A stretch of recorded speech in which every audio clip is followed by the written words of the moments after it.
Retail inflation rate for India, which has eased to 6.44% for the month of February from 6.52% in January. Now, remember, the retail inflation rate for rural areas stood at 6.7% this time compared to 6.1% in urban areas. Food inflation eased to 5.9% for the month of Feb from 6% in January.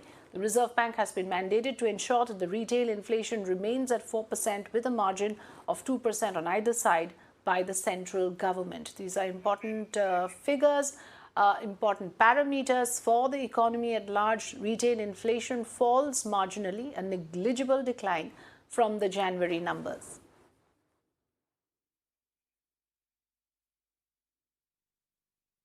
Well, yes, let me break this down first. The inflation had actually cooled off to 5.7% in the month of December 2022.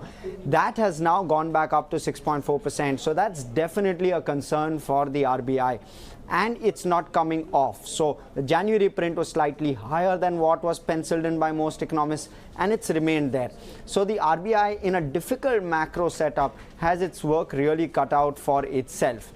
In terms of where the inflation is coming from, food inflation remains sticky, power as well and fuel also continues to remain elevated. So those are the core inflation itself seems to be quite sticky at the moment, which will be the challenge, and which the RBI has spoken in its Feb meeting as well, continues to remain the challenge for it going forward as well. So it will have its eyes on both of those, but rural inflation continues to be elevated. That was the also the key piece in January, and that has continued and spilt over to February as well. So those couple of pieces will have to be balanced off.